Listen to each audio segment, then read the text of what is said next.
Jangan terbesit, kayak ini aja. Kemarin aku julung kayak ini, tapi dibalas seperti ini. Nah, ini menandakan bahwa kita itu pamrih.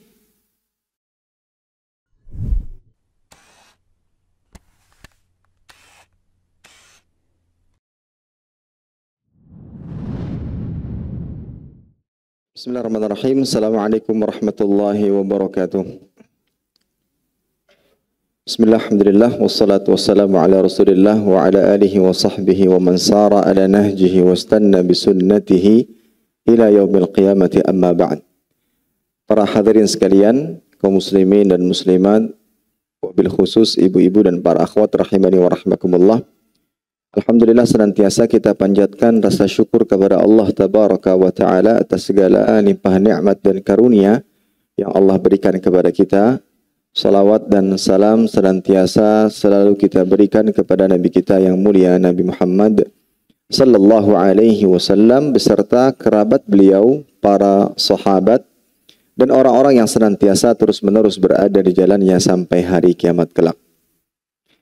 Para hadirin sekalian, kaum muslimin dan muslimat, wabil khusus ibu-ibu dan para akhwat rahimani wa rahmakumullah, kembali melanjutkan pembahasan syarah Kitabul Jami' min Hadithi Bulughil Maram, syarah kitab tentang seputar adab dalam kitab Bulughul Maram, dan kita masih pada bab yang kedua, bab al-birru wassilah, bab tentang berbakti dan silaturahmi.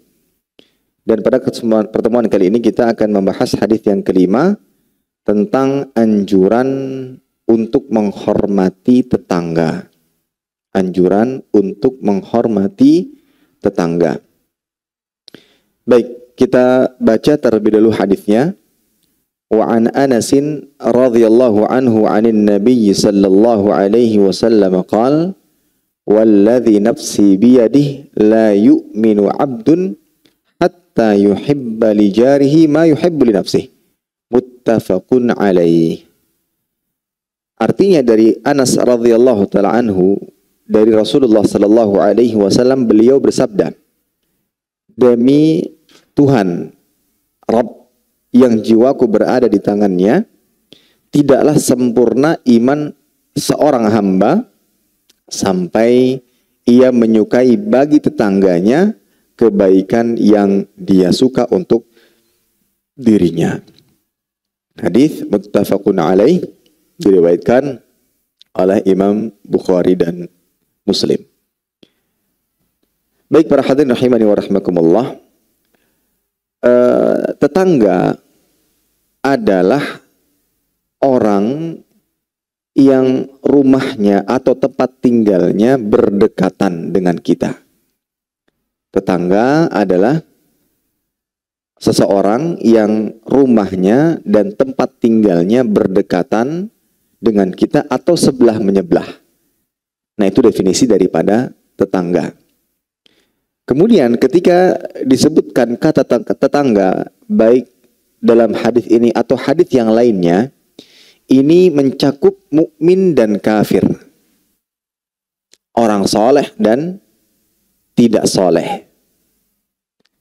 Jadi ketika disebutkan hadis-hadis yang membicarakan tentang masalah tetangga, ya, terutama yang berkaitan dengan perintah untuk berbuat baik kepada mereka, menghormati mereka, ini mencakup tetangga yang mukmin dan yang kafir, selama dia masuk dalam kategori tetangga, yaitu orang yang rumahnya berdekatan atau sebelah menyebelah dengan rumah kita. Al-Hafidh Ibnu Hajar mengatakan, artinya kata tetangga ini mencakup muslim maupun kafir, ahli ibadah maupun ahli maksiat, teman dekat maupun musuh, pendatang maupun penduduk asli, yang suka membantu maupun yang suka merepotkan, yang dekat maupun yang jauh, yang rumahnya berhadapan maupun yang berbelakangan. Beliau juga menegaskan masing-masing tetangga memiliki tingkatan yang berbeda-beda. ada yang lebih baik sifatnya dibandingkan yang lainnya, dan masing-masing disikapi dengan baik sesuai dengan keadaannya. Nah, inilah penjelasan dari Imam Ibnu Hajar rahimahullah ta'ala bahwa yang dimaksud dengan tetangga tidak hanya orang-orang beriman saja, tidak hanya ahli ibadah saja, atau tidak hanya orang-orang yang sangat dekat dengan kita. Bahkan mencakup juga orang kafir, ahli maksiat, dan orang yang jauh, sebagaimana yang telah disebutkan sebelumnya. Ini para hadirin rahimani wa rahimakumullahu ta'ala. Karena disebutkan di dalam hadis tentang penyebutan ada tetangga yang buruk. Seperti hadis yang diriwayatkan oleh Imam An-Nasai, Nabi SAW berdoa, Allahumma inni a'udzubika min jaris su' fi daril muqam fa innal jarad dunya yatahawwalu. Artinya, ya Allah, aku berlindung kepadamu dari tetangga yang buruk di akhirat, karena tetangga di dunia akan senantiasa berubah-ubah. Baik. Kemudian batasan jumlah tetangga. Kapan kita diwajibkan untuk berbuat baik kepada tetangga dan apa batasannya? Ulama berbeda pendapat tentang batasan seseorang disebut dengan tetangga kita. Para ulama berbeda pendapat tentang batasan seseorang disebut dengan tetangga kita. Yang pertama, tetangga itu disebut seseorang yang tinggal satu kampung. Tinggal satu kampung bersamaan. Hal ini berdasarkan firman Allah Tabaraka wa Ta'ala dalam surat Al-Ahzab ayat 60. Allah mengatakan, La illam yantahil munafiqun walladzina fi qulubihim maradun wal murjifuna fil madinah lanughriyannaka bihim thumma la yujawirunaka fiha illa qalila. Jika orang-orang munafik, orang-orang yang berpenyakit dalam hatinya, dan orang-orang yang menyebarkan kabar bohong di Madinah tidak menghentikan aksinya, niscaya kami perintahkan engkau untuk memerangi mereka. Kemudian mereka tidak akan menjadi tetanggamu di Madinah, melainkan dalam waktu sebentar. Allah Tabaraka wa Ta'ala menyebutkan bahwa penghuni Madinah sebagai tetangga Nabi Muhammad sallallahu alaihi wasallam. Sehingga sebagian ahli ilmu memahami bahwa tetangga itu yang tinggal satu daerah, satu kampung atau kota, ya, ini dianggap sebagai tetangga, baik namanya tetangga dekat atau ada juga tetangga jauh. Kedua, pendapat yang kedua adalah semua orang yang menempati 40 rumah dari semua penjuru arah. Jadi 40 ke depan, 40 ke kanan, serong kiri. Jadi mengelilingi kita 40 rumah itu adalah tetangga kita. Al-Hafidz Ibnu Hajar membawakan keterangan dari Aisyah radhiyallahu ta'ala anha, yang mana dikatakan haddul jiwar arba'una daran min kulli janibin, ya, min kulli janibin. Batasan tetangga adalah 40 rumah dari segala penjuru. Ya. Kemudian juga diriwayatkan oleh Imam Ibnu Hajar dengan riwayat yang lain dari Ibn Wahab, Yunus, dari juga Ibn Syihab, arba'una daran an yaminihi wa an yasarihi wa min khalfihi wa min baina yadayhi. Tetangga adalah 40 rumah ke kanan, kiri, belakang, dan depan. Nah, itu semua masuk dalam makna tetangga, baik dekat maupun yang jauh, sebagaimana batasan yang telah disebutkan. Wallahu a'lam bishawab. Maka ini bisa menjadi acuan kita untuk menentukan mana tetangga kita dan mana yang tidak. Karena kenapa harus dibedakan? Karena tetangga memiliki hak-hak yang hendaknya selalu kita perhatikan, dan jika bisa kita berikan, ya. Baik. Penulis mengatakan hadis ini adalah hadis yang agung. Dalam hadis ini Rasulullah SAW mengawali sabdanya dengan sumpah. Rasulullah bersabda, "Walladzi nafsi biyadih." Demi zat yang jiwaku berada di tangannya. Untuk apa Rasulullah SAW bersumpah? Tidak lain adalah untuk menekankan agungnya hak tetangga.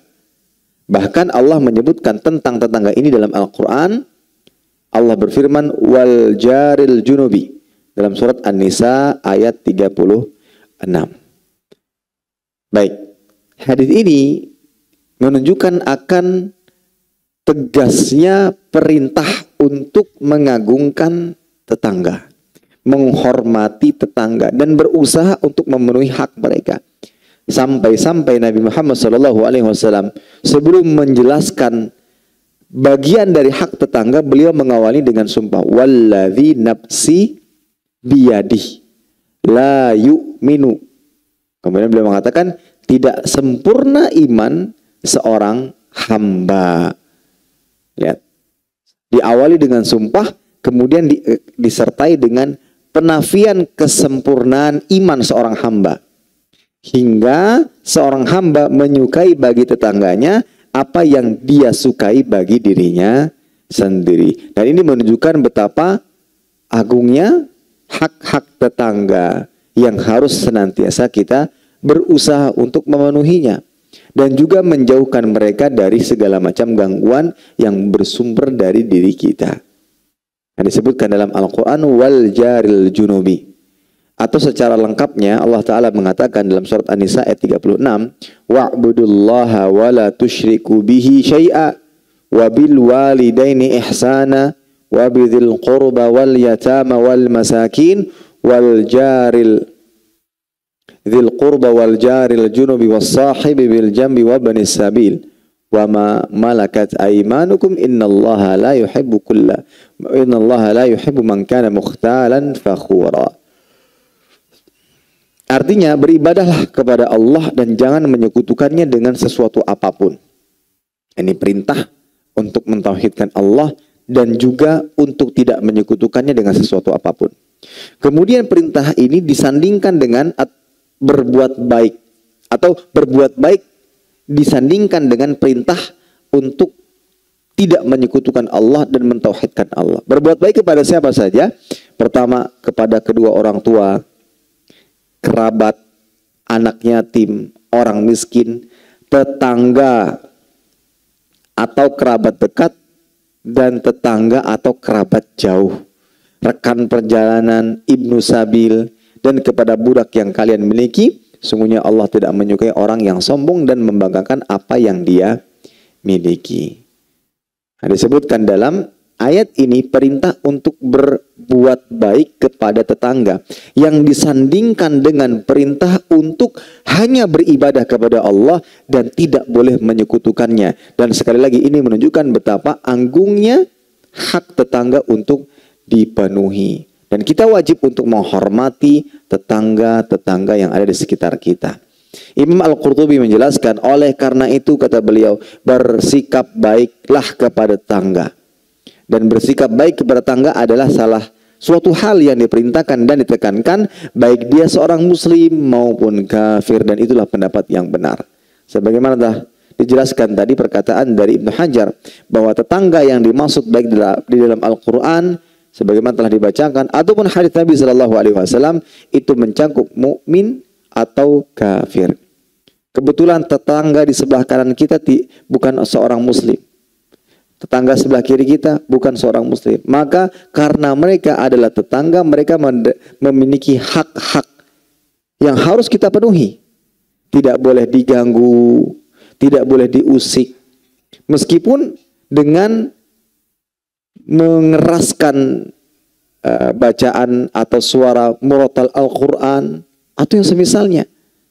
Tidak boleh itu sampai mengganggu kenyamanan mereka, apalagi saat mereka beristirahat atau ada yang sedang sakit, maka tidak boleh.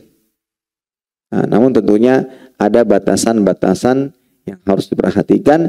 Jangan sampai perbuatan baik ini justru malah menjerumuskan kepada perbuatan yang dilarang, sebagaimana sebagai contoh adanya toleransi di dalam masalah agama. Nah, ini tentunya tidak dibenarkan ketika kita membenarkan apa atau perayaan yang mereka lakukan, kemudian kita justru malah ikut serta pada perayaan agama yang mereka kerjakan, maka ini tentunya kebablasan. Tetap perintah untuk berbuat baik kepada tetangga, meskipun itu adalah kafir, disesuaikan dengan batasan-batasan yang telah diatur di dalam agama Islam. Baik. Berikutnya, terus mengatakan Rasulullah SAW bersabda, tidaklah beriman seorang hamba sampai ia menghendaki kebaikan bagi tetangganya, apa-apa kebaikan yang disuka oleh dirinya. Para ulama mengatakan bahwa ungkapan tidaklah beriman seorang hamba yang mengawali hadis ini menunjukkan bahwa apa yang disebutkan di belakangnya, yaitu menyukai kebaikan bagi tetangga sebagaimana kita menyukai kebaikan-kebaikan itu untuk diri kita sendiri, merupakan perkara yang wajib. Karena diawali dengan tidak beriman, dinafikan keimanan atau kesempurnaan iman seseorang. Ini menunjukkan bahwa yang disebutkan setelahnya, la yu'minu ahadukum hatta akuna ahabba ilaih, misalnya, tidak beriman atau tidak sempurna keimanan salah seorang di antara kalian hingga aku lebih ia cintai. Ini menandakan bahwa hal-hal yang disebutkan setelah sabda Nabi SAW yang berupa tidak beriman, dinafikan keimanan, ini menunjukkan bahwa perkara tersebut adalah perkara yang wajib. Ini sebagaimana diterangkan oleh Syekh Utsaimin Ibnu Taimiyah bahwa beliau menjelaskan, tidaklah sesuatu dinafikan untuk dalam syariat kecuali ada suatu kewajiban darinya yang ditinggalkan. Baik. Jadi adanya penafian dalam ungkapan tidaklah beriman seorang hamba disebabkan oleh ada kewajiban yang ditinggalkan, yaitu menyukai kebaikan bagi tetangga sebagaimana kita menyukai kebaikan-kebaikan itu sendiri dari untuk diri kita sendiri. Oleh karena itu dia mendapatkan penafian kesempurnaan iman. Maka sekali lagi kaidahnya, tidaklah kita menemukan dalil yang disebutkan di awal hadis atau di awal dalil tersebut adanya penafian keimanan, penafian kesempurnaan keimanan, kecuali apa yang disebutkan setelahnya merupakan perkara yang wajib untuk dilakukan. Sebagaimana dalam hadis ini. Baik, para hadirin rahimani wa rahimakumullah taala, ini sekali lagi menunjukkan wajibnya berbuat baik kepada tetangga. Ya, sebagaimana yang terdapat di dalam Al-Qur'an dalam surat An-Nisa di atas, begitu pula dalam hadis-hadis yang lainnya. Baik. Model penafian yang sama juga dapat dilihat dari contoh-contoh hadis berikut ini. Pertama, Rasulullah SAW bersabda diriwayatkan Imam Ahmad, la imana liman la amanata lahu wa la dina liman la ahda lahu. Tidak sempurna keimanan bagi orang yang tidak amanah dan tidak ada agama bagi orang yang tidak memegang janji. Ini menunjukkan bahwa ketika di awal ada penafian, maka hukum yang dijelaskan atau yang disebutkan setelahnya adalah hukumnya wajib. Maka amanah wajib. Kemudian memegang janji wajib. Nah, ini menunjukkan bahwasanya amanah hukumnya wajib. Tatkala amanah ditinggalkan, maka divonis tidak ada iman, berarti amanah hukumnya wajib. Kedua, dalam masalah salat, Rasulullah SAW tatkala melihat ada seorang yang salat kemudian menemuinya, maka beliau bersabda, irji' fa shalli fa innaka lam tusalli. Kembalilah salat lagi, sungguhnya kamu belum salat. Para ulama menjelaskan mengapa Rasulullah SAW menegur orang ini dengan mengatakan bahwa ia belum sholat. Hal itu adalah karena ada perkara-perkara wajib yang ditinggalkan olehnya, sehingga Rasulullah mengatakan kamu belum sholat. Adapun kalau hanya perkara sunnah yang ditinggalkan maka tidak dinafikan. Ya, jadi ketika ada penyebutan dinafikan keimanan, kesempurnaan iman, ini menunjukkan ada perbuatan yang ditinggalkan. Ketika ditinggalkan, maka ini akan berkonsekuensi kepada penafian keimanan. Untuk itu dapat difahami dari konteks yang seperti ini bahwa apa yang disebutkan setelah penafian itu perkara yang diwajibkan. Ya, demikian pula di dalam hadis ini Rasulullah SAW mengatakan tidaklah beriman seorang hamba sampai dia menghendaki kebaikan bagi tetangganya apa-apa yang dia sukai untuk dirinya. Menunjukkan bahwa rasa cinta dan kehendak supaya tetangga mendapatkan kebaikan sebagaimana kita mendapatkan kebaikan hukumnya adalah wajib, bukan sekedar sunnah. Baik. Dan kita akan menyebutkan beberapa dalil yang lain yang menunjukkan akan wajibnya berbuat baik kepada tetangga. Dan juga ini menunjukkan besarnya perhatian Islam kepadanya. Karena memang banyak dalil sekali yang disebutkan tentang hak-hak tetangga. Bagaimana kewajiban kita untuk menghormati, untuk berbuat baik dan yang semisalnya. Baik, yang pertama, larangan keras mengganggu tetangga. Hal ini berdasarkan hadis yang diriwayatkan oleh Imam Bukhari dan Muslim.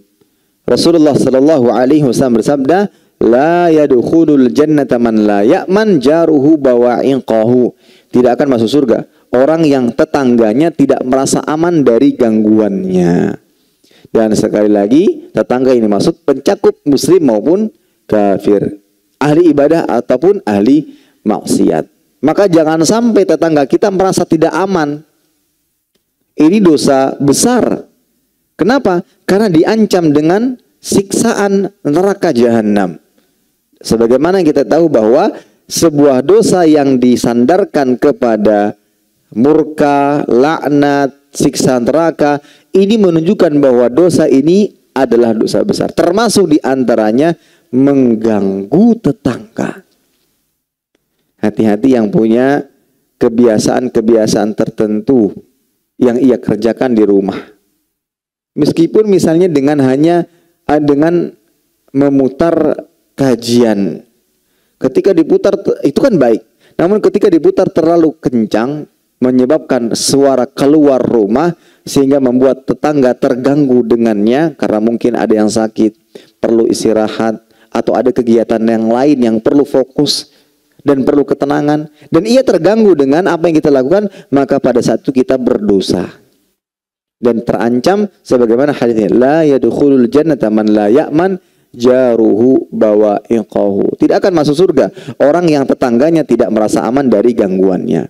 Ustadz ini kan merotal, Ustadz ini kan ceramah, seharusnya disenangi dong ya. Ya sebagai contoh saja, contoh sederhana.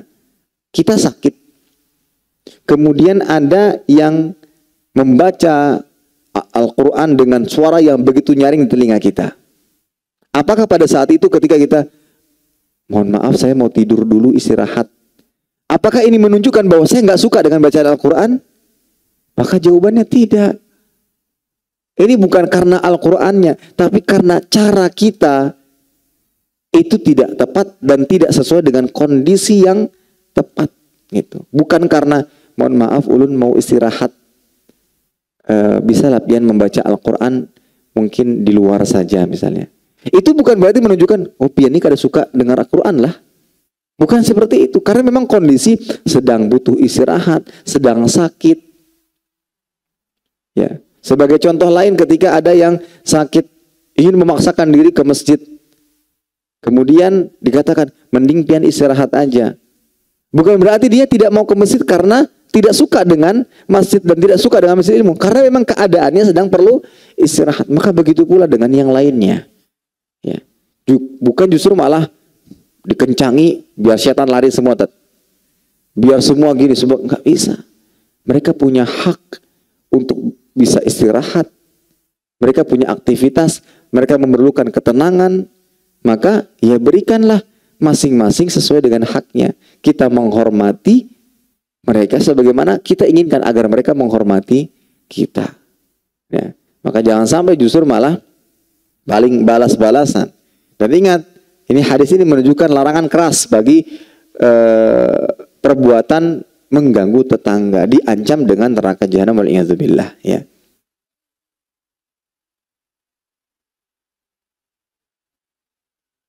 Nah, kemudian yang kedua, dalil lain yang menunjukkan wajibnya menghormati dan menjaga hak-hak tetangga, yaitu wasiat Jibril untuk memperhatikan tetangga kepada Nabi Muhammad SAW. Nabi SAW bersabda dalam hadis yang diriwayatkan Imam Bukhari dan Muslim, "Ma zala yusini Jibril bil jar hatta dhanantu annahu sayuwarithu."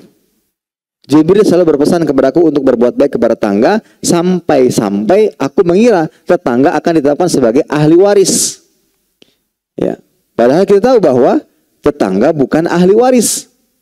Tetapi saking pentingnya diberikan pesan secara terus-menerus, secara berulang-ulang untuk berbuat baik, berbuat baik, berbuat baik, berbuat baik. Sebagaimana orang tua ditekankan untuk berbuat baik kepada anaknya, anak ditekankan untuk berbuat baik kepada orang tuanya.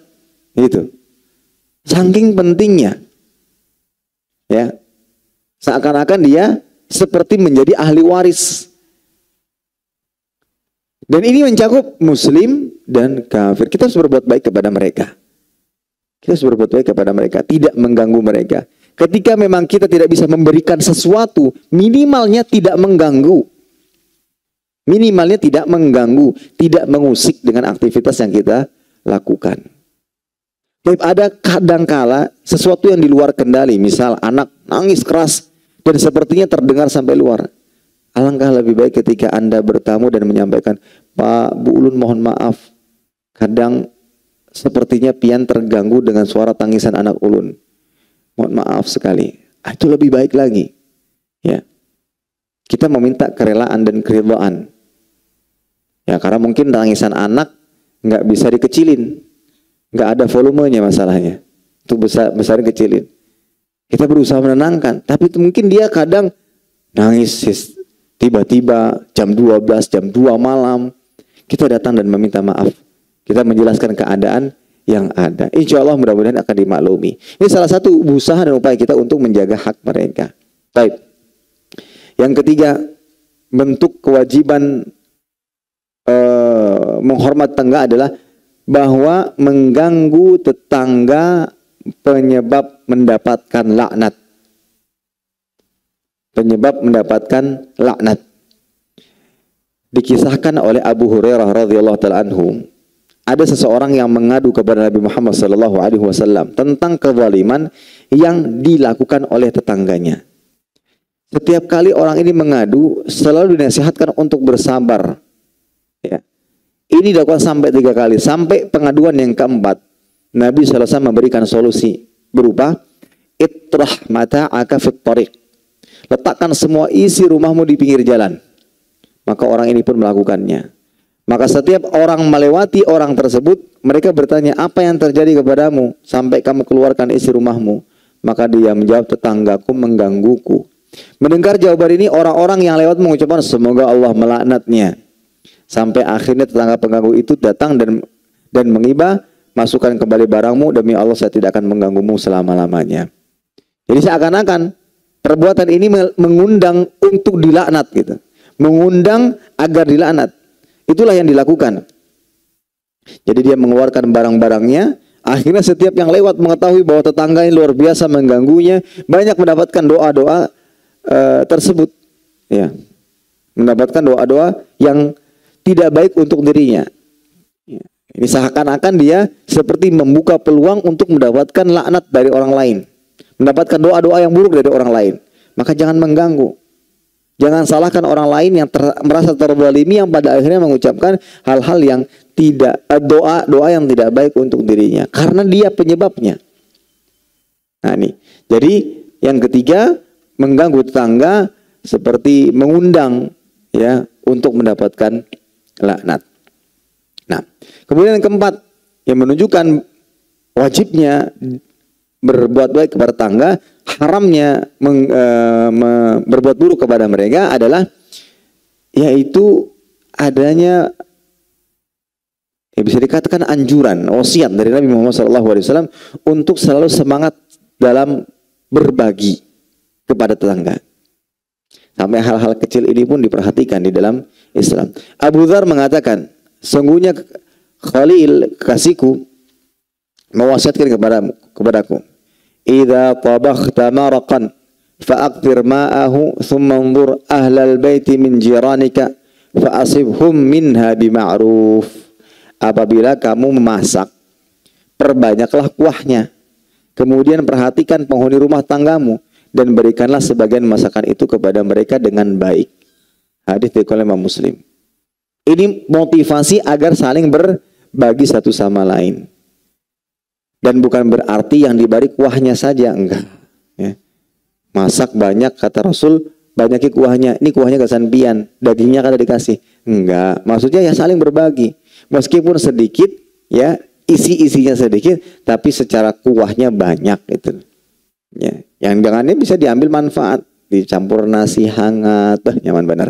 Intinya kita saling berbagi dengan tetangga, semangat saling berbagi. Apa yang bisa kita miliki, apa yang bisa kita buat, ya berikan. Meskipun kadang saat ini kan berawal dari rasa minder, si Dintu pemasakan kada nyaman rasanya memberi misalnya, nggak masalah.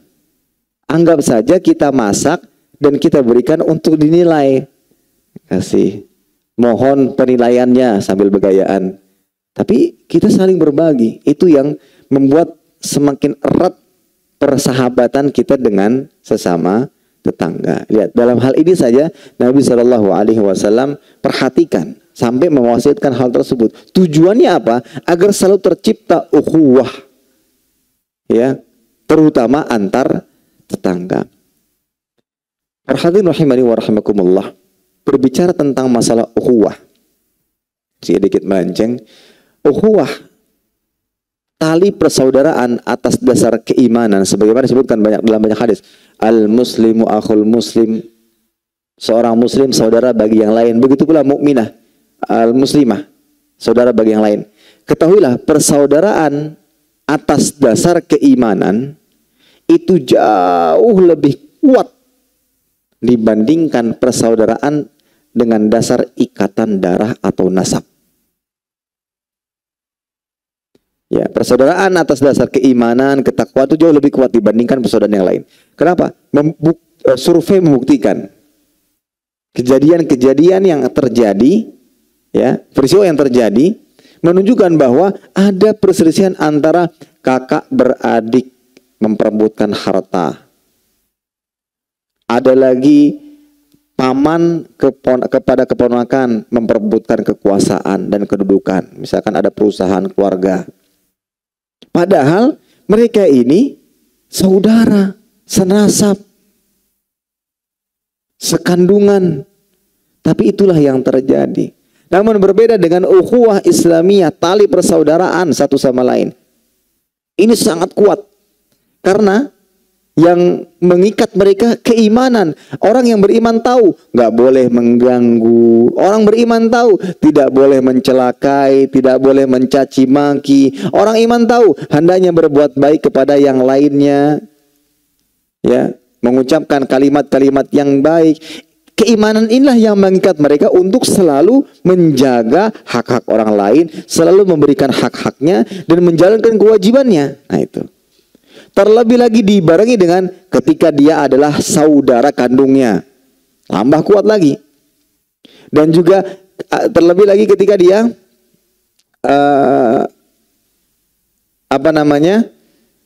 tetangga kita, sudah tetangga sesama muslim lagi, harus lebih kuat lagi. Semestinya demikian. Karena yang pertama dia punya hak ukhuwah Islamiyah. Haknya apa? La yadlimuhu, nggak boleh dizalimi, wala yahqiruhu, wala yuslimuhu, wala yakhudhuruhu, wala yakhunuhu. Tidak boleh dicela, tidak boleh dibiarkan atau ditelantarkan. Ketika dia terzalimi harus ditolong. Tidak boleh berdusta kepadanya, tidak boleh dikhianati, ya. Nah inilah Ikatan-ikatan ini yang terjadi ketika didasari dengan ketakwaan dan keimanan. Terlebih lagi ketika ditambah dengan, dia ini tetangga saya sudah muslim, persaudaraan atas dasar keimanan, dia tetangga lagi. Nah, ini para hadirin rahimani wa rahimakumullah. Jadi ini harus kita perhatikan. Jadi tetangga kita ketika dia muslim, dia punya hak sebagai saudara semuslim, dia punya hak sebagai tetangga. Maka tidak boleh mengganggu mereka dengan perbuatan kita. Baik. Kemudian yang kelima, tidak mengganggu tetangga bagian daripada keimanan. Sebagaimana Nabi SAW mengatakan, "Man kana yu'minu billahi wal yaumil akhir fala yu'dhi jarahu." Siapa yang beriman kepada Allah dan hari akhir, maka janganlah dia mengganggu saudaranya.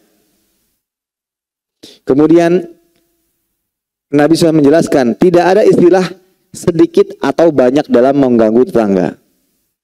Kan dikit aja, kan sedikit saja. Nggak ada. Ketika itu perbuatan yang mengganggu, maka tidak boleh dilakukan. Sebagaimana Nabi mengatakan, la qalil liman adzal jar. Tidak ada istilah sedikit dalam mengganggu tetangga. Ya, semuanya sesuatu yang terlarang. Kemudian yang lainnya,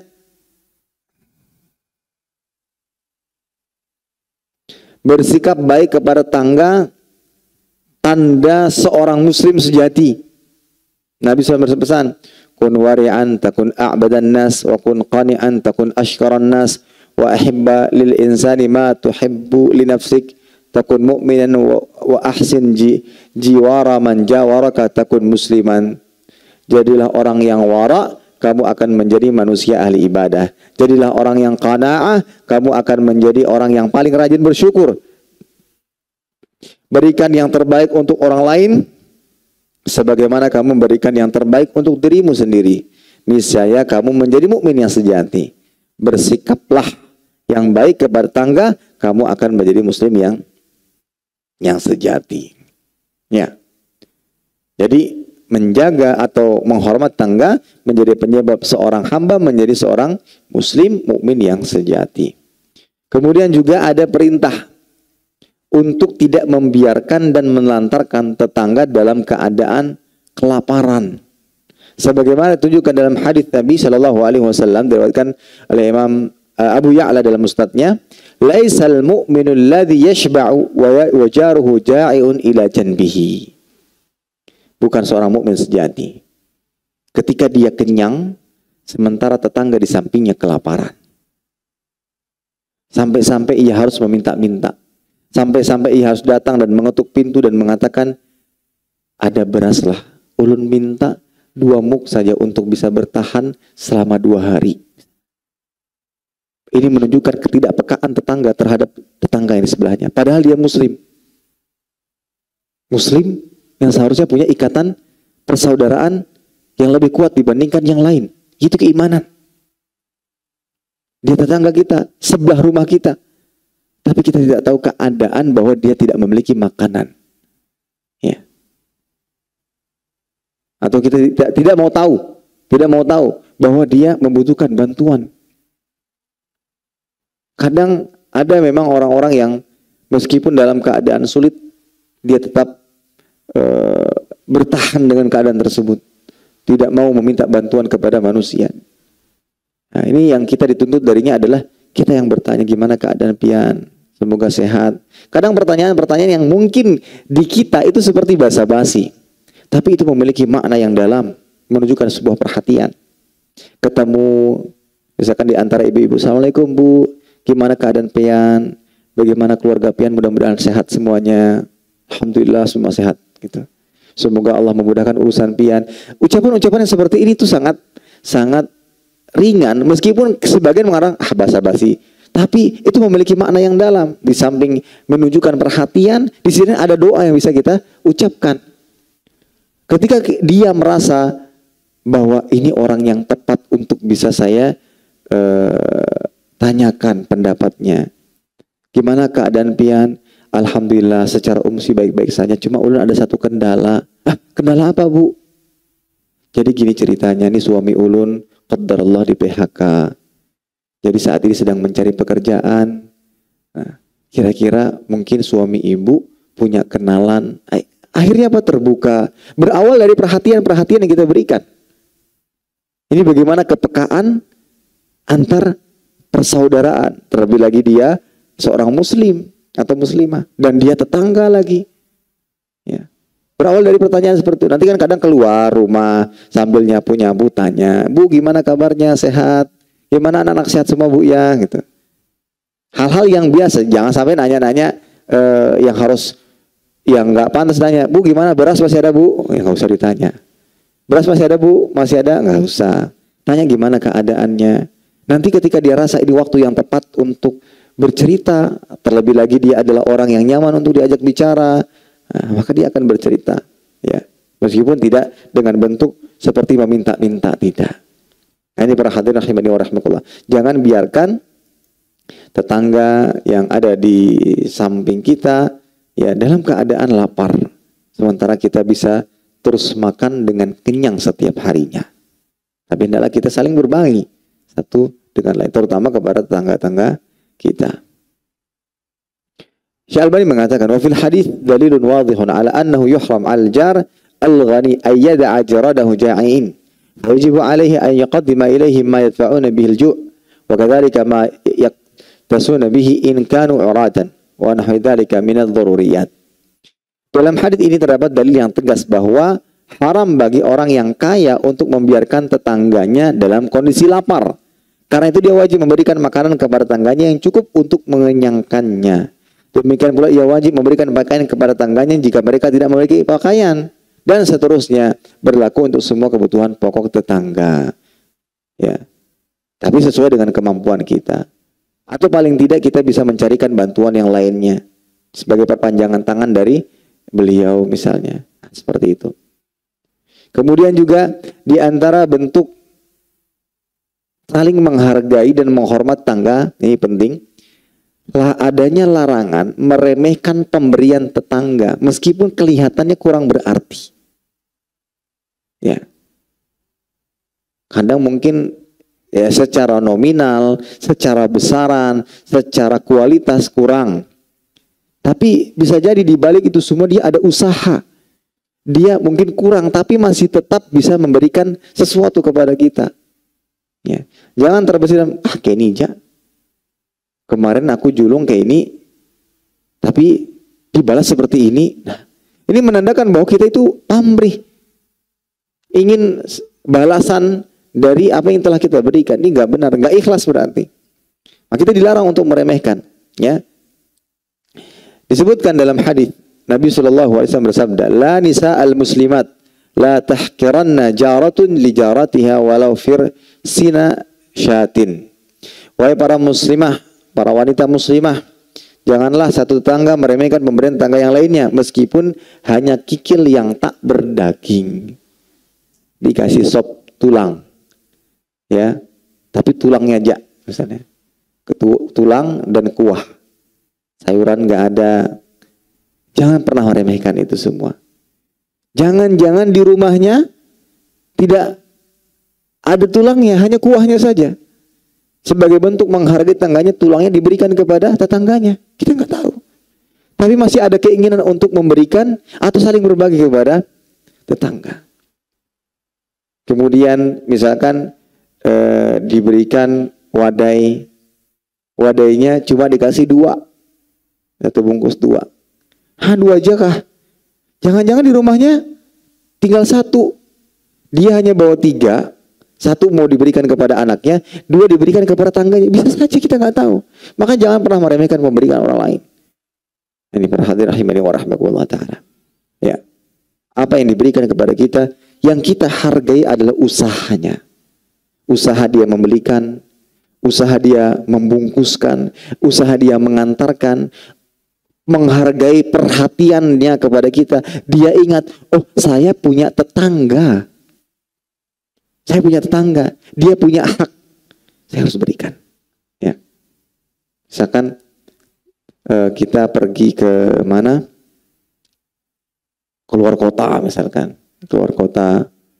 Pergi umroh. Jangan nunggu dia SMS oleh-olehnya lah. Jangan. Justru kita yang apa ya kira-kira, oh saya belikan ini. Sesuai dengan kemampuan kita, jangan juga berlebihan, ya, berlebihan sampai harus menghutang, ya, sesuai dengan kemampuan kita berikan. Nah, kita yang diberikan jangan pernah menyepelekan. Jauh-jauh umroh kayak ini aja hadiahnya. Ulun tuh mau abaya, mau abaya yang kini-kini. Lain kali pian kalau ke umroh tukarkan yang kayak ini, nah, itu nggak benar. Apa yang diberikan, alhamdulillah syukuri. Ya. Apalagi meskipun sekali, misalkan dia pakaian ya, kita pakai. Masya Allah. Ini. Baik. Kemudian juga para hadirin rahimani wa rahimakumullah taala,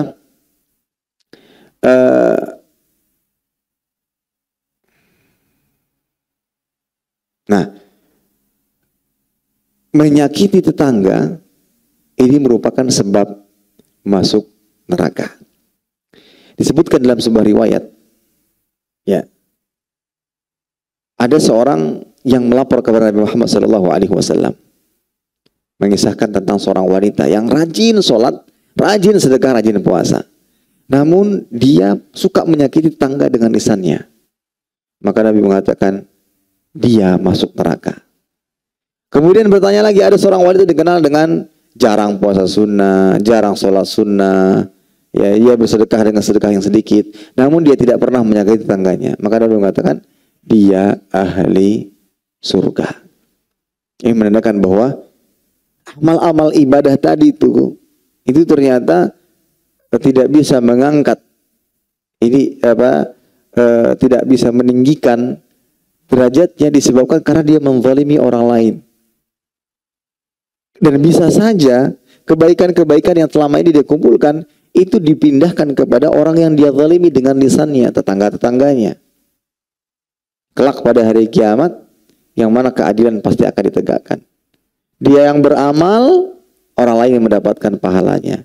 Ketika habis dan keadilan belum selesai, maka dosa-dosa yang dilakukan oleh orang terzalimi akan diberikan kepadanya. Dia yang berdosa, dia yang menanggungnya, orang lain yang menanggungnya. Nah, ini para hadirin rahimani wa rahimakumullah. Ya.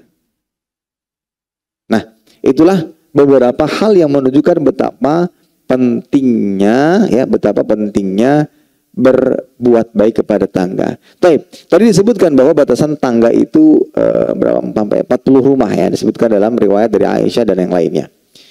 Mana yang paling berhak untuk mendapatkan kebaikan dari kita? Sesuai dengan kemampuan kan? Apakah saya punya makanan harus diberikan ke 40-nya semuanya? Atau bagaimana? Misalkan depan 40 rumah, kiri 40 rumah, apakah semuanya dapat? Maka jawabannya ya sesuai dengan kemampuan. Dan yang paling berhak adalah yang paling dekat. Nabi SAW mengatakan, atau pernah ditanya, ya, wahai Rasulullah, saya memiliki 2 tangga dekat. Kemanakah saya harus memberikan hadiah? Hadiahnya cuma 1 misal. Kalau 2 ya kasih dua-duanya. Hadiahnya cuma 1. Maka beliau menjawab, ila aqrabihima minka baban. Ya, yang rumahnya paling dekat pintunya denganmu. Yang bisa saja ketika kita masuk rumah bawa hadiah dia lihat. Jadi maka kita berikan hadiah tersebut. Nah, ini para hadirin rahimani wa rahmakumullah. Baik, kita lanjutkan. Tadi disebutkan bahwa dalam hadis hendaklah kita menyukai bagi tetangga kita kebaikan yang kita suka untuk diri kita sendiri. Apa maknanya? Apakah apa yang kita punya harus juga dimiliki oleh orang lain? Harus kita berikan agar dia juga punya apa yang kita miliki? Maka penulis mengatakan, makna di atas tidak bermakna apa yang kita miliki harus kita berikan kepada tangga. Sebagaimana kalau kita punya mobil 2, berarti yang 1 kita berikan kepada tangga. Kalau mau berisi silahkan saja. Tapi bukan berarti itu menjadi sebuah keharusan berdasarkan makna hadis ini. Bukan seperti itu maknanya atau maksudnya, kata beliau. Namun yang dimaksudkan hanya sekedar rasa ingin. Sebagaimana kita punya mobil, kita ingin tangga kita juga punya mobil. Sebagaimana kita bahagia, kita ingin agar tangga kita juga bahagia. Ya. Dengan sebab ini akan mendorong kita untuk berbuat baik kepada mereka. Kita punya mobil, ya, dapat keuntungan. Misalkan ini sama-sama pedagang, kita duluan dapat keuntungan, akhirnya bisa beli mobil. Kita juga ingin agar dia bisa beli mobil. Bagaimana caranya? Bukan langsung diberikan, cuma ditanyakan, Pak, saya punya peluang bisnis buat Bapak, mudah-mudahan semakin besar keuntungan Bapak. Caranya gini, gini, gini. Itulah. Sebagaimana tadi perasaan ini kan biasa dirasakan oleh orang tua kepada anaknya. Orang tua ingin anaknya sukses, orang tua ingin anak bahagia. Sebagaimana pencapaian telah didapatkan oleh orang tua. Maka begitulah seharusnya antar tetangga. Kita bisa bahagia, kita harapkan juga tetangga kita bisa bahagia. Minimalnya nanti dengan doa. Atau mungkin dengan memberikan masukan-masukan. Ya. Nah, itulah yang dimaksud. Perhatikan pula hadis yang umum yang berkaitan dengan hubungan sama muslim. Rasulullah SAW bersabda, la yu'minu ahadukum hatta yuhibba li akhihi ma yuhibbu li nafsihi. Tidaklah beriman salah seorang dari kalian sampai dia menghendaki kebaikan bagi saudaranya apa kebaikan yang dia kehendaki untuk dirinya. Nah, ini perhatian rahimani wa rahmatullah ta'ala. Jadi maksudnya bukan kita memberikan, tapi kita berkeinginan agar dia pun bisa merasakan hal yang sama dan hal yang serupa. Baik. Dari hadis ini dapat diambil pemahaman jika kepada saudara secara umum, meskipun tangga jauh atau bahkan bukan tetangga saja, kita wajib menghendaki kebaikan baginya selama dia seorang muslim, apalagi dengan tetangga yang dekat. Oleh karenanya di dalam hadis yang diriwayatkan oleh Aisyah, Rasulullah SAW bersabda, mazala Jibril yusini bil jar hatta dhanantu annahu sayuwarrithu. Senantiasa malaikat Jibril alaihissalam berwasiat kepadaku untuk berbuat baik kepada tetangga, sampai-sampai aku menyangka malaikat Jibril akan menuliskan atau menetapkan warisan bagi tetangga. Sebagaimana kita ketahui bahwasanya tetangga bukan ahli waris kita. Kalau kita meninggal, tetangga tidak dapat mewarisi harta kita. Akan tetapi karena sedemikian sering malaikat Jibril mewasiatkan kepada Rasulullah SAW untuk berbuat baik kepada tetangga, sampai-sampai Rasulullah SAW menyangka malaikat Jibril akan menulis bahwa tetangga akan memiliki jatah warisan. Namun ternyata hal itu tidak terjadi. Ini hanyalah berupa penekanan dari Rasulullah SAW akan perhatian malaikat Jibril terhadap tetangga. Hadis ini juga mengisyaratkan bahwa hak-hak tetangga mirip dengan hak-hak kerabat, karena tetangga seakan-akan menjadi ahli waris. Dalam hadis lain Rasulullah SAW bersabda, "Man kana yu'minu billahi wal yawmil akhir falyuhsin ila jarihi." Barang siapa beriman kepada Allah dan hari akhir, maka hendaklah dia berbuat baik kepada tetangganya. Hadis ini juga mengandung perintah yang sangat tegas. Rasulullah SAW bersabda, mengatakan, barang siapa yang beriman kepada Allah dan hari akhir, kalau dia beriman kepada Allah dan beriman kepada hari akhirat, yaitu hari pembalasan, bahwasanya kebaikan dia akan diberi balasan oleh Allah, bahwasanya dia akan dimintai pertanggungjawaban oleh Allah, maka konsekuensinya adalah falyuhsin ila jarihi, maka hendaklah dia berbuat baik kepada tetangganya. Ya. Berbuat baik kepada tetangga termasuk perkara yang mulai pudar di kalangan kaum muslimin. Bahkan kita jumpai di sebagian kota-kota besar. Seorang tidak mengenal tetangganya sama sekali, masing-masing sibuk dengan urusannya sendiri-sendiri. Padahal seharusnya tidak demikian. Rasulullah SAW menganjurkan agar sama tetangga harus saling mengenal, karena kepada tetangga terdapat hak-hak yang harus ditunaikan. Ya. Bu, pian kenal dengan si fulan lah. Jar sidin, rumah sidin itu di Higapian. Iya kah, yang mana ya orangnya?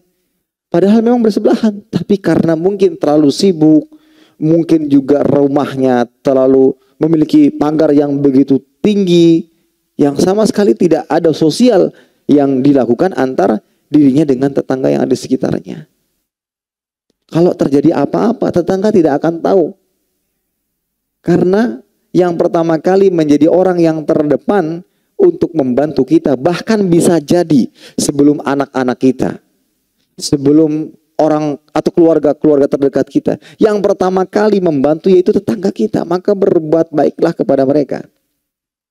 Anak sedang di luar, keluarga di daerah lain, terjadi apa-apa, yang pertama kali menolongnya tetangga, maka berbuat baik kepada mereka. Ya.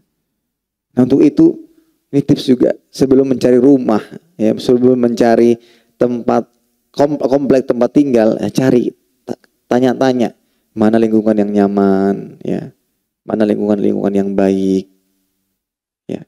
Ini para hadirin, ini jangan sampai budaya yang tidak baik ini seperti tidak saling mengenal satu sama lain itu dibiarkan.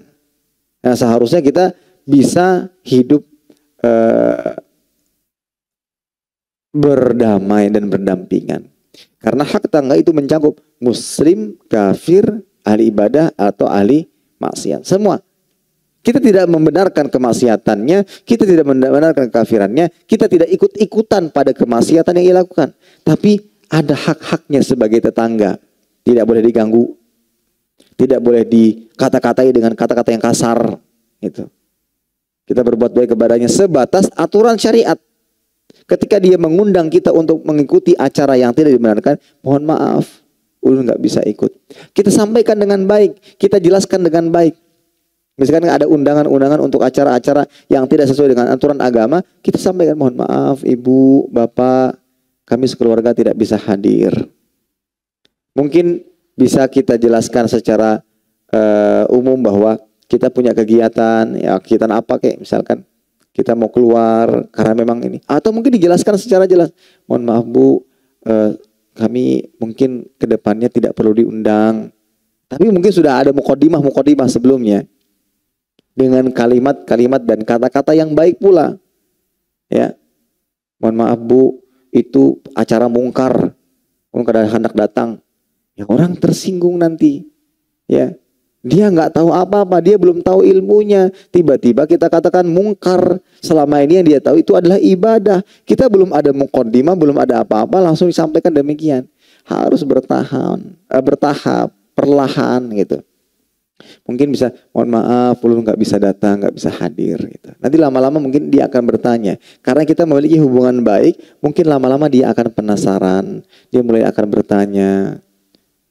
Ketika ada undangan seperti itu kita tidak datang. Tapi ketika ada kegiatan-kegiatan yang baik, gotong royong, kita menjadi orang yang terdepan dalam membantu, bantu dengan biaya, bantu dengan tenaga.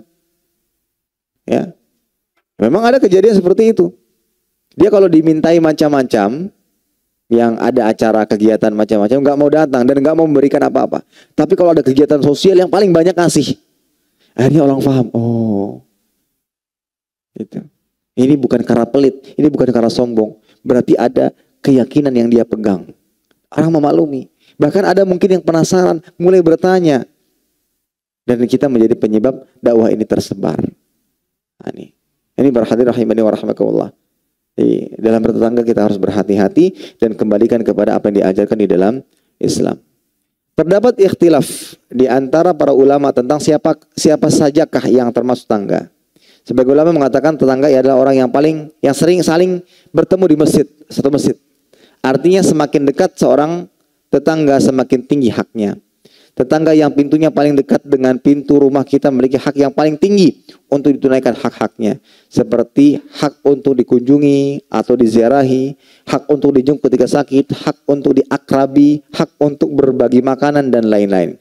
Sebagaimana telah datang hadis-hadis yang tegas menyuruh kita untuk berbuat baik kepada tetangga, maka demikian pula sebaliknya telah datang hadis-hadis yang tegas melarang mengganggu tetangga. Di antara hadis tersebut adalah Rasulullah SAW sabda, wallahi la yu'min, wallahu la yu'min, wallahi la yu'min. Qila wa man ya Rasulullah, alladhi la ya'man jaruhu bawa'iqahu. Demi Allah tidak beriman, demi Allah tidak beriman, demi Allah tidak beriman. Dikatakan kepada Rasulullah SAW, siapakah yang tidak beriman ya Rasulullah? Rasulullah SAW berkata, orang yang tetangga tidak merasa aman dari gangguannya. Dalam hadis yang lain pula, la yadkhul jannata man la ya'manu jaruhu bawa'iqahu. Tidak masuk surga orang yang tangganya tidak merasa aman dari gangguannya. Kemudian ada hadis ini sudah kita bacakan tadi tentang seorang wanita yang banyak ibadahnya tapi mengganggu tetangganya dengan lisan yang pada akhirnya dia masuk neraka. Ini semua menunjukkan bahwa berbuat baik kepada tetangga adalah perkara yang diwajibkan dan mengganggunya adalah perkara yang diharamkan. Langsung loncat kepada poin, ya contoh sederhana mengganggu tetangga diantaranya adalah dengan membuat gaduh di rumah sendiri yang terdengar sampai di rumah tetangga, seperti menyetel radio, televisi dengan suara yang keras sehingga mengganggu ketenangan dan istirahat tetangga.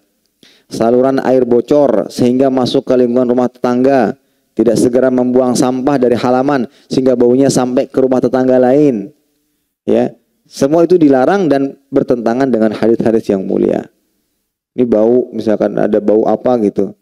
Ini sampah-sampahku juga, di rumahku juga, tapi bukan itu.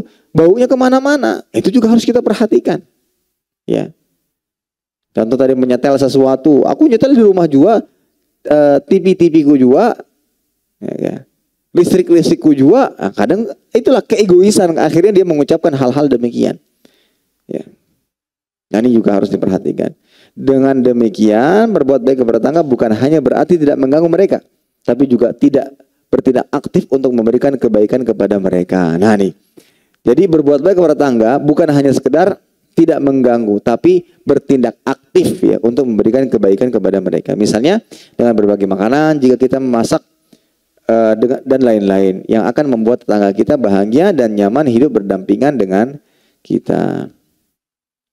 Betapa sungguh dibutuhkan di zaman sekarang ini sosok seorang muslim yang merasa sedang beribadah kepada Allah tatkala ia berbuat baik kepada tetangga dan tidak mengganggunya. Betapa sering kita mendengar seorang tidak betah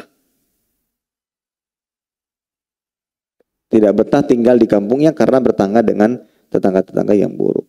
Nah, oleh karena itu di antara ragam kenikmatan yang Allah Ta'ala berikan adalah tetangga yang baik. Itu perlu disyukuri. Perlu disyukuri. Jadi kalau punya tetangga yang baik, perhatian, apa-apa beliau menjadi mungkin orang yang terdepan dalam memberikan bantuan kepada kita, yang selalu memperhatikan kita, itu bersyukurlah. Bersyukurlah banyak-banyak kepada Allah Taala. Itu sebuah kenikmatan yang luar biasa. Ya. Akan percuma harta melimpah ruah sementara ya tadi tetangga nggak baik misalkan, itu nggak nyaman hidup. Gak nyaman hidup, ya, gak nyaman. Ya misalkan ada kadang ya kayak seperti yang sering kali terdengar beritanya, yang parkir sembarangan depan rumah, akhirnya aduh, hal-hal kecil-kecil seperti itu, kemudian marah-marahan satu sama lain, nggak tegur-teguran, saling mengumpat satu sama lain, nggak nyaman, ya, nggak nyaman. Rasanya ingin pindah saja, atau bahkan banyak yang sudah pindah dari rumahnya karena tetangganya, nggak nyaman itu. Oleh karena itu yang punya tetangga yang baik-baik, banyak-banyak bersyukur, pererat, ya. Atau kadang kasih hadiah, ucapkan jazakallahu khairan. Selama ini kita sudah bisa bergaul dengan baik, sampaikan. Ya, alhamdulillah ulun bersyukur benar punya tetangga kayak pian nih. Alhamdulillah, ulun bersyukur benar. Mudah-mudahan Allah selalu jaga persaudaraan kita. Sampaikan itu, ya. Sebagaimana kita dianjurkan untuk menyampaikan perasaan kasih sayang kita kepada seorang. Ya. Tunjukkan itu. Ya. Bersyukurlah kepada Allah Subhanahu wa taala karena memiliki tetangga yang baik itu merupakan kenikmatan yang besar. Wallahu taala alam bisawab. Baik, ini kiranya bisa disampaikan. Ya, mudah-mudahan apa yang disampaikan ini bermanfaat berkaitan dengan ya, menghormati tetangga. Insyaallah pada pertemuan berikutnya kita akan lanjutkan pada hadis yang lainnya.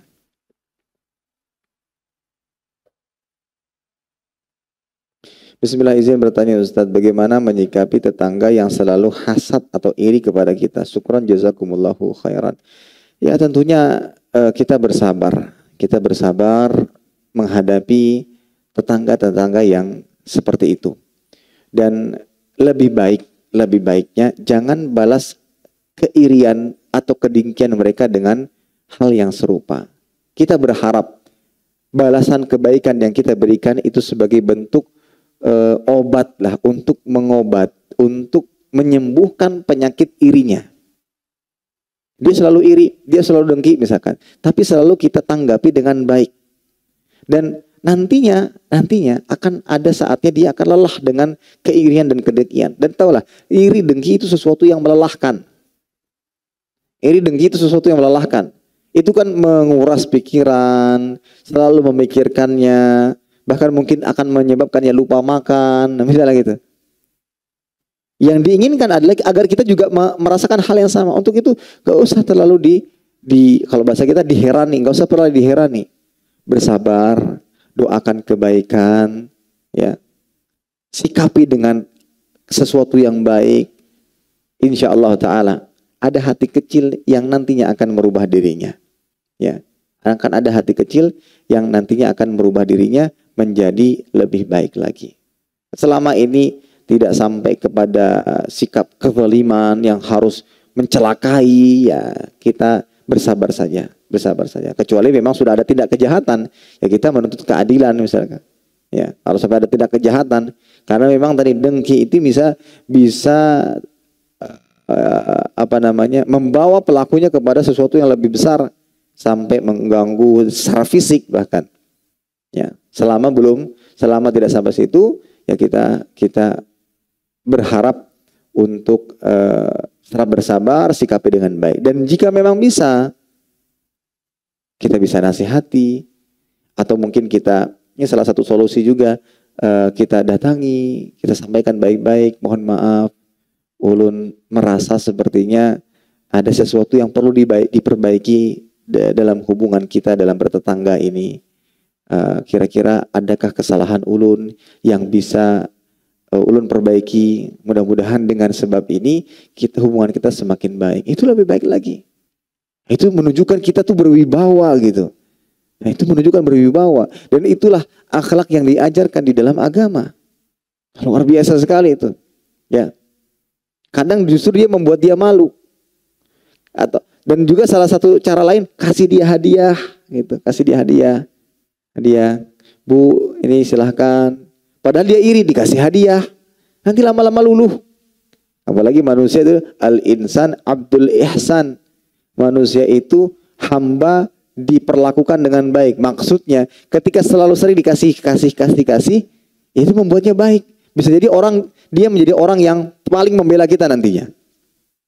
Nah, untuk itu ya tidak perlu membuat kita pusing yang seperti ini. Ya, karena itulah yang diinginkan. Itulah yang mereka inginkan. Tapi kalau kita sikapi dengan diranguti, kita senyumi, dipandari buruk, ya terima kasih nasihat, terima kasih masukannya. Ya, bersabar saja, bersabar saja. Nanti dia akan lelah dengan sendiri. Kasih dia hadiah, berikan dia hadiah. Mudah-mudahan dengan itu dia akan berubah. Allah alam.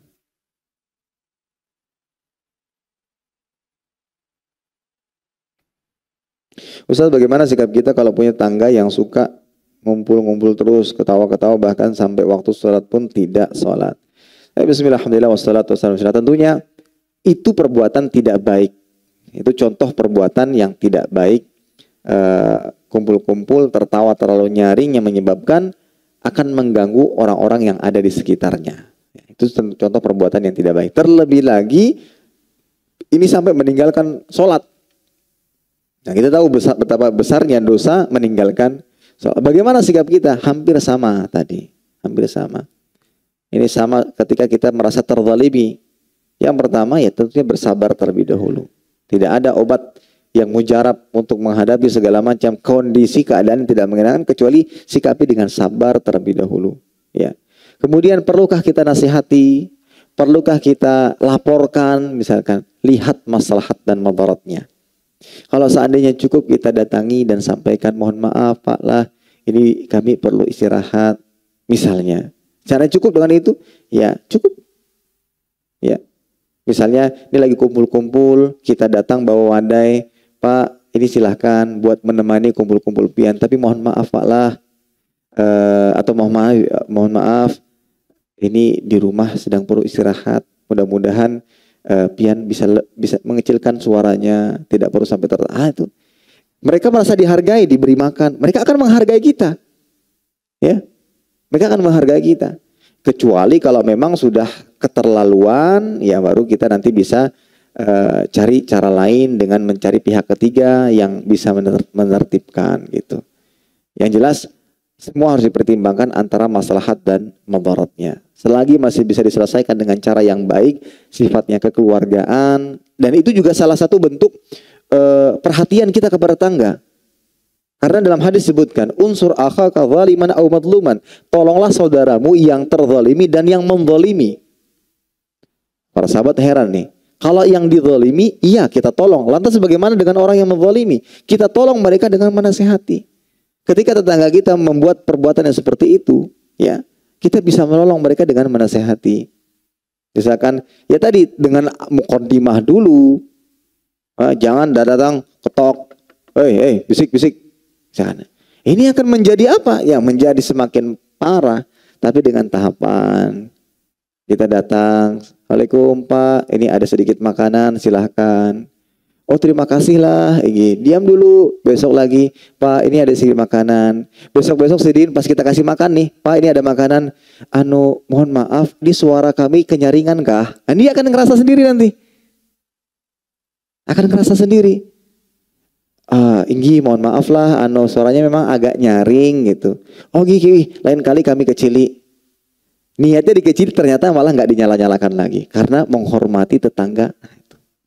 Itu ketika kita menghormati orang lain, kita pun akan dihormati, disegani.